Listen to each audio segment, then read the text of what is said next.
ಗುಡಿಬಂಡೆ ತಾಲೂಕಿನ ನಿಚ್ಚನಬಂಡಹಳ್ಳಿ ಗ್ರಾಮದ ಬಳಿಯ ಸೂಫಿ ಸಂತ ಹಜರತ್ ಸೈಯದ್ ಗಂಜೆ ಶಾವಲಿ ಬಾಬಾ ಅವರ ಉರುಸ್ ಮತ್ತು ಖವಾಲಿಯು ವೈಭವದಿಂದ ನಡೆಯಿತು.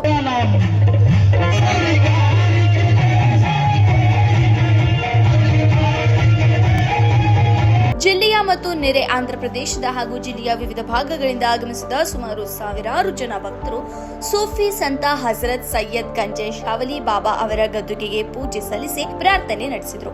ಈ ಉತ್ಸವದಲ್ಲಿ ಹಿಂದೂ ಮುಸ್ಲಿಂ ಬಾಂಧವರು ಒಟ್ಟಾಗಿ ಭಾಗವಹಿಸಿದ್ದು ವಿಶೇಷವಾಗಿತ್ತು. ನಂತರ ಮಾತನಾಡಿದ ಜೆಡಿಎಸ್ ಮುಖಂಡರಾದ ಸಮಾಜ ಸೇವಕ ಹರಿನಾಥ್ ರೆಡ್ಡಿ, ಹಲವು ವರ್ಷಗಳಿಂದ ಇಲ್ಲಿ ಸರ್ವಧರ್ಮೀಯರು ಒಂದಾಗಿ ಉರುಸ್ ಆಚರಿಸುತ್ತಿರುವುದು ಶ್ಲಾಘನೀಯ. ಈ ಪರಂಪರೆಯನ್ನ ಮುಂದುವರಿಸಿಕೊಂಡು ಹೋಗಬೇಕು ಎಂದು ಆಶಿಸಿದರು.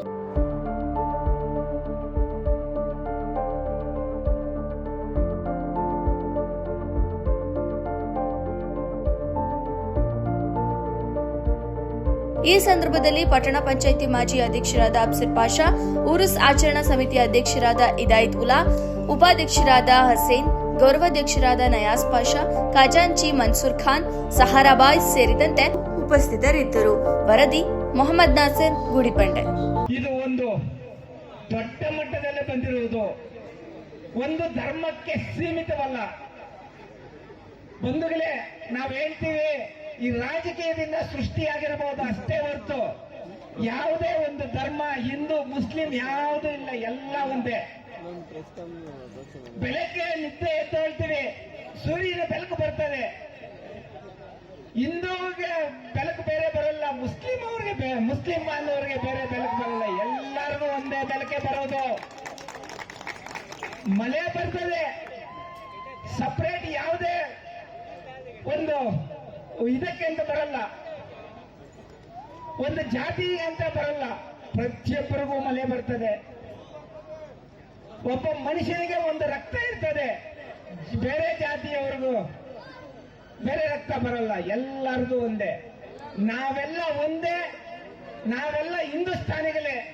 ನಾವು ಒಕ್ಕಟ್ಟಿನಿಂದ ಏನೇ ಕೆಲಸ ಮಾಡಿದ್ರು ಇನ್ನೇ ಇದೇ ತರ ಮುಂದುವರಿಸಿಕೊಂಡು ಹೋಗ್ಬೋದು. ನಮ್ಮ ಹಾಲಿಗ್ರಾನವರು ಹೇಳಿದ್ರು, ಈ ಹಿಂದೂಸ್ತಾನ್ ಹಿಂದೂ ಮುಸ್ಲಿಂ ಎರಡೂ ಜನ ಸೇರಿಸಿ ಕಟ್ಟಿರುವಂತಹ ನಮ್ಮ ದೇಶ ಹಿಂದೂಸ್ತಾನ್ ದೇಶ ಅಂತ ಬಂದಿದೆ. ಸಾವಿರಾರು ಯುವಕರ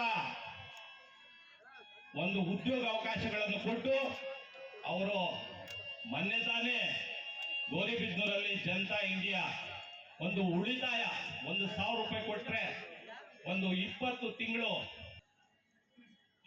ನಾವು ಮಾಡಿದ್ರೆ ನಲ್ಲಿ ಲಕ್ಕಿ ಡ್ರಾ ಕೂಡ ಇದೆ.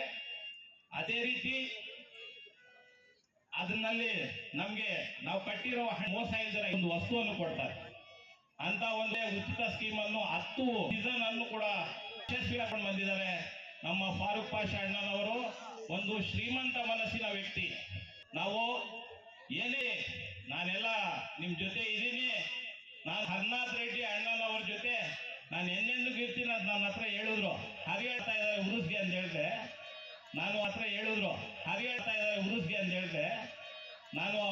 ನಾನು ಕೂಡ ಅವ್ರ ಜೊತೆ ಇರ್ತೀನಿ. ಅವ್ರಿಗೆ ಮುಂದಿನ ಸಲ ದೇವ್ರು ಒಳ್ಳೆ